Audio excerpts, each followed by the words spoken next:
Ana. Oh, Ana. Halo, Ana.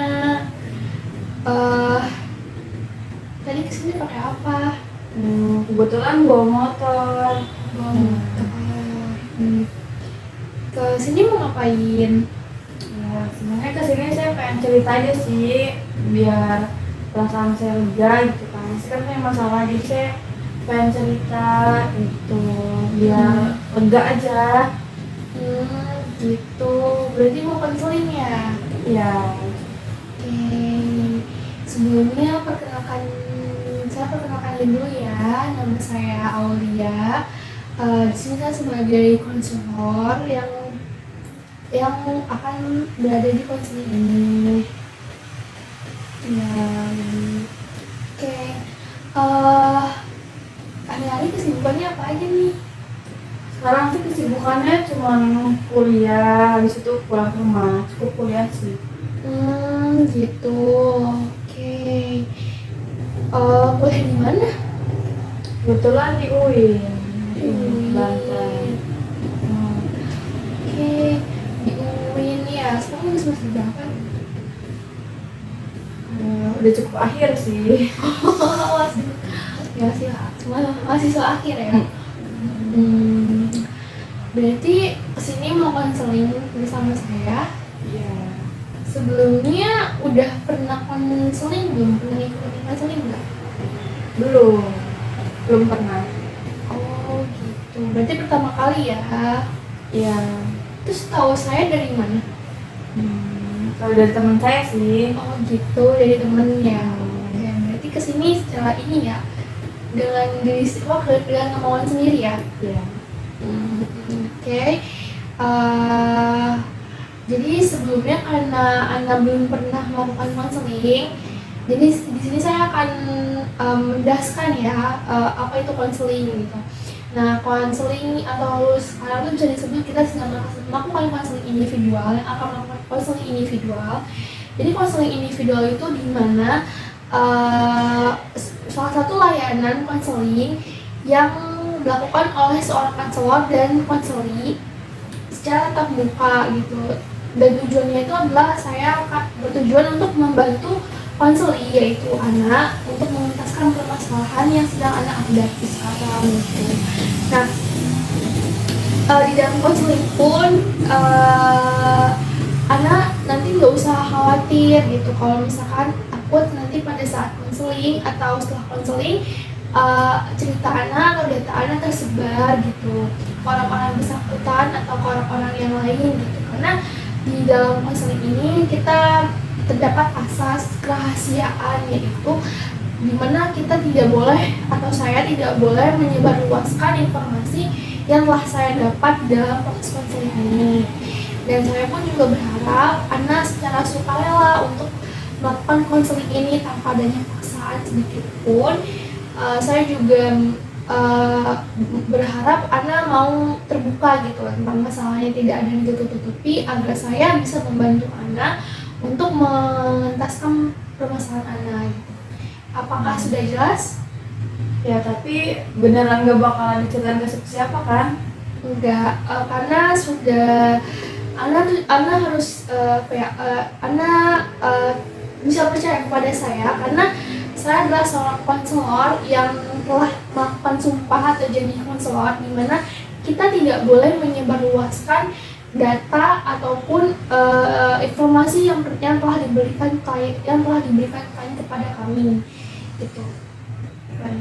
Cukup paham? Apakah Anda sudah siap untuk melaksanakan konseling ini?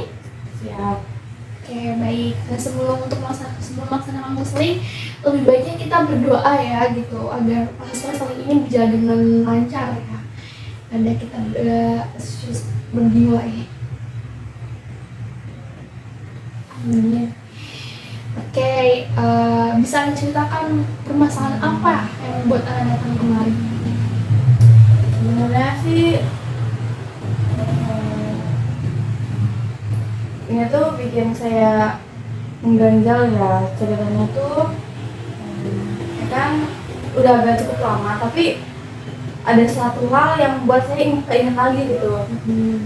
Jadi saya punya teman teman saya ini kayak ngenalin sahabat saya.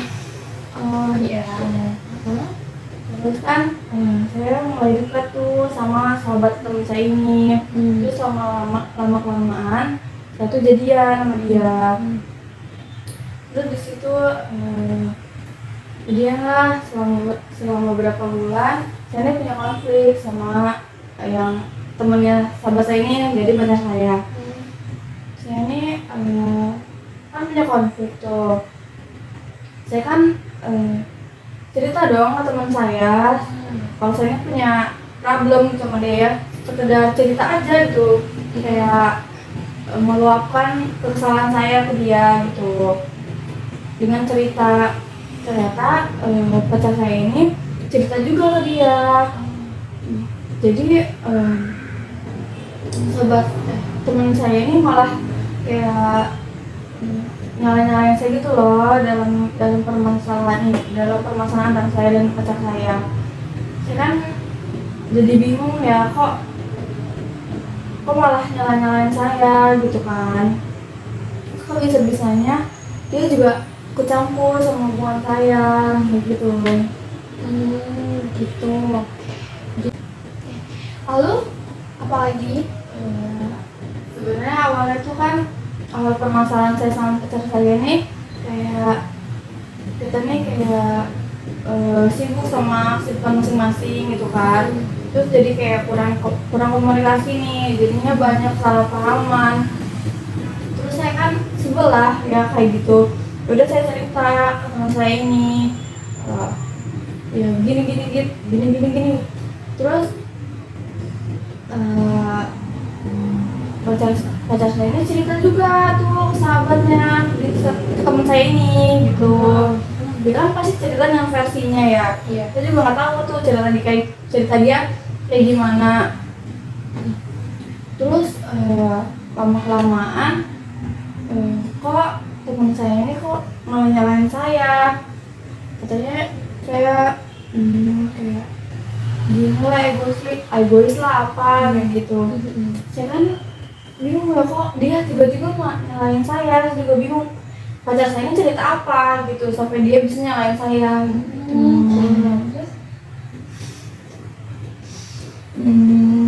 Terus ya saya tanya dong ke pacar saya, tapi ya orang kalau ditanya saya juga nggak yakin ya dia bener apa bohong kayak gitu kan.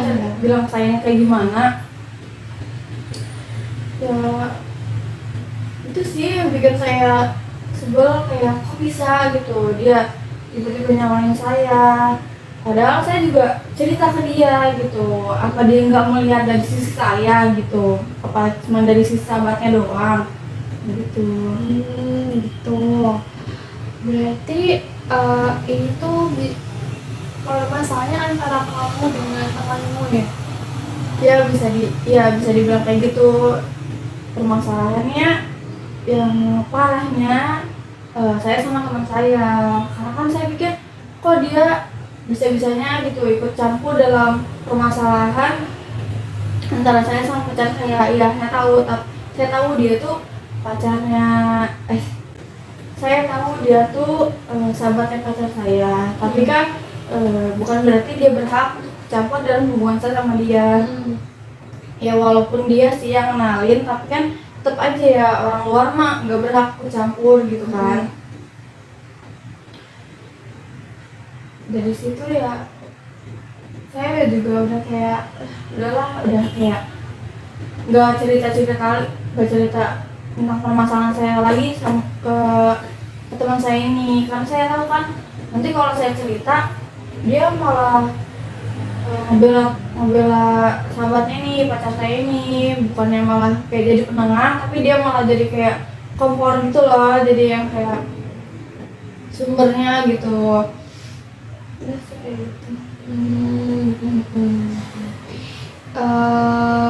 Tapi sebelum itu apakah kamu pernah terlibat konflik dengan teman pacarmu ya? Sebenarnya bilang ada konflik enggak ya, kita juga lumayan dekat, tapi mungkin ada hal-hal yang dia nggak suka ya dari saya, jadi yang menyebabkan dia eh, kayak kompor gitu, jadi yang bikin masalah. Saya juga bingung sih, padahal selama ini hubungan saya sama dia ya baik-baik aja gitu, tapi ya nggak tahu ya kalau di belakang mah dia kayak gimana. Itu sih. Gitu. Em,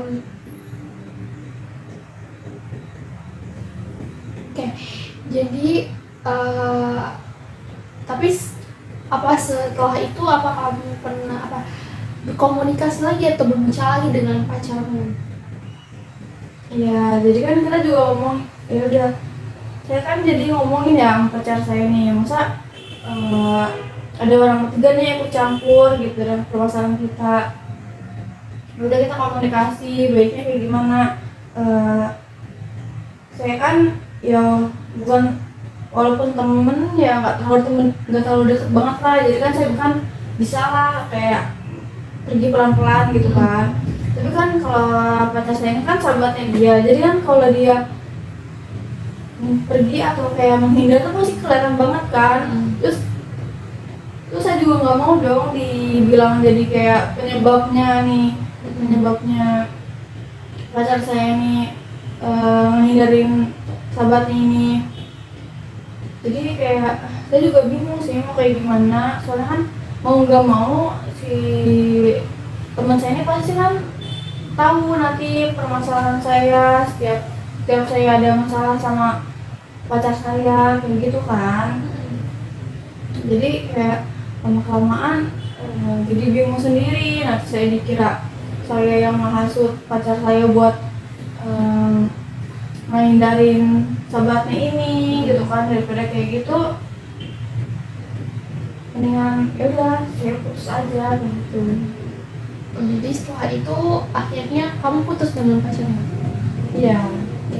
Eh, eh, Lalu setelah kejadian itu apa yang terjadi? Eh, ya kalau putus sedih lah ya pasti, apalagi kan ini problemnya bukan cuma dari saya dan pasangan saya, tapi kan dari orang lain ya, apalagi itu teman dan sahabatnya dia. Dia kan kayak sedih kalau bisa dia ikut campur dalam hubungan saya kayak gini. Terus teman-teman saya juga yang lain kayak udah biarin gitu kan, tapi kan tetap aja ya sedih mah. Terus kayak ya saya juga kayak ya udah lumayan, bukan apa ya, kalau menjauh sih cuma agak menghindar, tapi tetap berteman, cuma kayak ya udah gitu, nggak pernah cerita lagi atau gimana, cuma kayak ya agak gimana ya, agak sedih aja gitu loh kalau kalau ingat-ingat itu, sedih kayak gitu. Kok bisa aja gitu tuh orang lain tapi kok ikut campur, terus malah nyalahin saya juga kan, jadi kayak emang teger ya, maksudnya saya ini emang salah apa kayak gitu loh. Emang kesalahan saya ini apa, maksudnya kelakuan saya ini emang masalah banget lah gitu tuh, sampai orang lain yang nyalahin saya. Terus sih kayak gitu. Oke. Setelah kejadian itu kamu tidak ada komunikasi lagi kan dengan pacarmu atau dia tidak ada? Enggak sih, kalau abis kejadian itu nggak ada kayak ya udahlah los kontak aja. Ya gimana ya, masa tetap aja kontekan, gimana saya move on-nya gitu kan kalau kayak gitu. Jadi ya udah nggak kontekan. Cuma kalau sama teman saya ya udah biasa aja kayak gitu. Cuman kayak ya udahlah ya udah kayak gitu. Padahal mah sebel gitu tuh, ngerunek gitu. Berarti kamu apa dengan setelah putus itu dengan pacarmu kamu sudah tidak ada kontekan, dan tapi dengan temanmu yang ini masih tetap Masih walaupun kontak. terlihat biasa tapi terlihat untuk mencoba untuk menghindar. Masih kontekan tapi ya jarang banget gitu loh, kayak sekedarnya aja. Tapi kalau temenan ya temenan biasa gitu. Kalau main ya udah main aja kayak gitu. Ya gimana ya. Kadang kan ya udah, kadang keingat gitu kan. Cuma sekedar keingat gitu ya udah, tapi apa sih yang membuatmu teringat kembali gitu? Hal yang buat teringat kembali tuh kayak eh, mantan saya ini, sobat dia ini ngechat saya gitu kan. Ya. Jadi kan saya kan bingung ya, ini mau ngapain nih ngechat saya kayak gitu kan. Ya udah saya balas seadanya aja. Selama lama kok ngechat gitu kan. Kan lama-lama saya juga kayak terganggu gitu loh.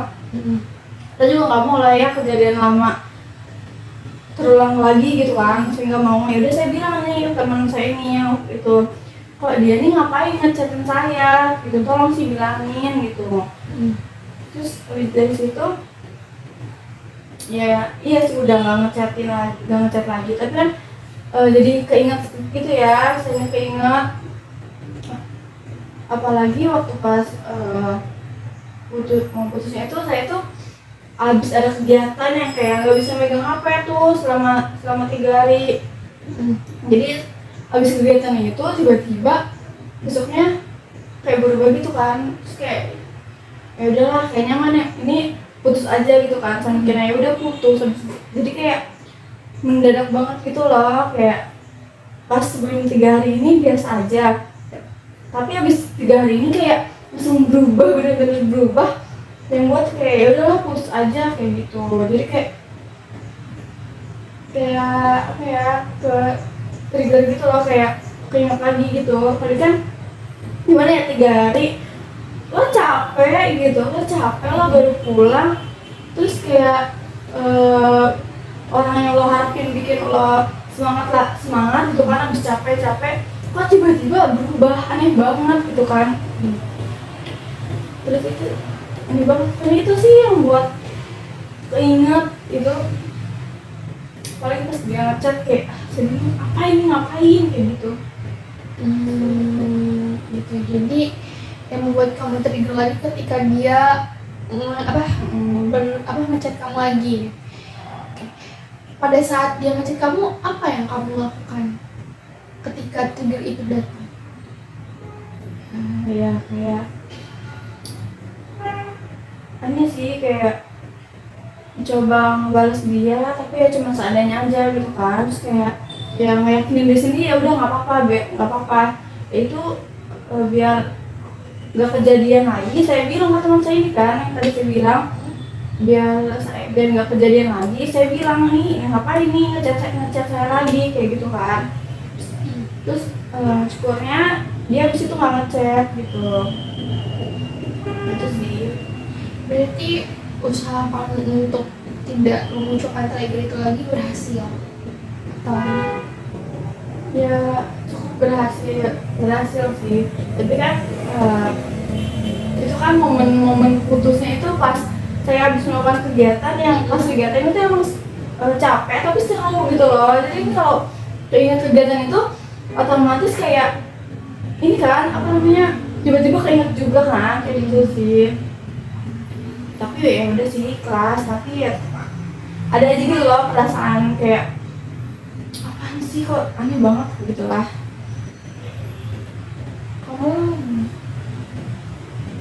kamu bilang kamu udah ikhlas. Ikhlas. Tapi ketika dia ngechat kamu lagi, kamu trigger gitu? Sebenarnya triggernya tuh sama permasalahan ya, bukan sama hubungan saya sama dia, tapi kayak permasalahan yang waktu itu kejadian gitu loh. Bukan kayak saya sama dia mah saya udah biasa aja gitu tuh. Ya cuman kayak takut aja gitu keulang lagi kejadian waktu itu gitu. Dari kejadian itu apa dampak yang kamu rasakan? Cuman kayak bertanya-tanya sih, kok bisa orang kayak gitu atau memang sendiri gitu. Apa ada hal lain? Kayak ya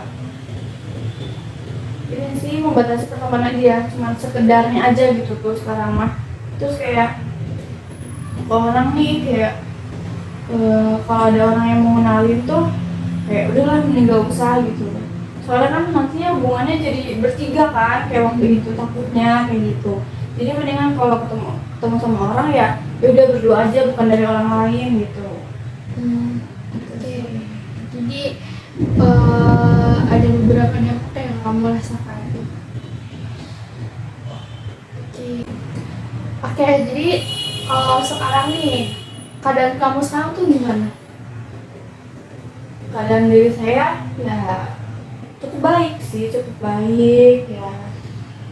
Ya kalau nerima orang yang baru kayak ya udah gitu, maksudnya ya nerima gitu kan. Terus ke teman saya ini juga kayak ya udah berdamai lah gitu ya, udah berdamai, walaupun ya tetap aja berhati-hati gitu kan, namanya manusia kan. Kalau ada kayak gitu nih ya otomatis kita juga belajar dari ya bisa dibilang kesalahan yang pernah gitu kan.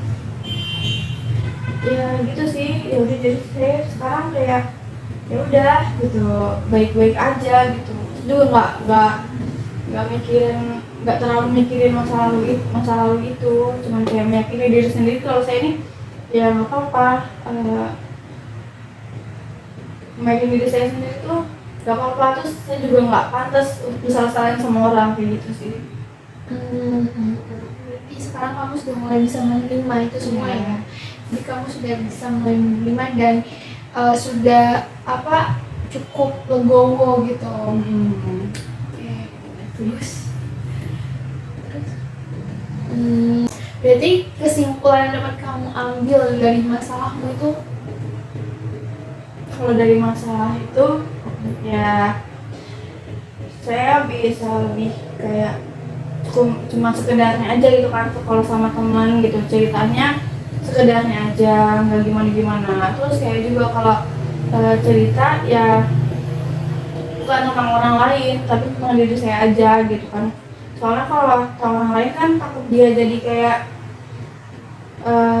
malah gilang gitu kan ke orangnya, kan itu jadi masalah ya nantinya. Terus saya juga kayak berteman bisa dibilang ya, kalau saya sendiri yang berteman itu milih-milih gitu kan. Terus juga saya merasa diri saya ini nggak pantas untuk kesalahan orang-orang. Mungkin emang saya ada salah, tapi kan bukan berarti orang tuh berhak untuk menyalahkan saya kayak gitu. Itu sih. Oke, berarti kesimpulannya yang dapat kita ambil dari pertemuan pada konseling kali ini,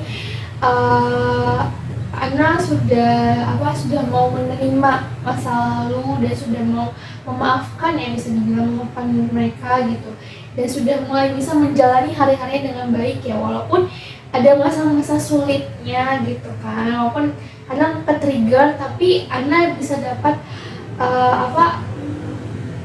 mengatasi itu dengan baik gitu. Jadi wah, sudah hebat ya gitu, sudah lega gitu, saya lega. udah bicarain jadi kayak cukup lega ya. Jadi setelah berbicara pada konseling ini Ana cukup lega ya. Jadi Ana di sini hanya ingin bercerita saja kan. iya. Oke.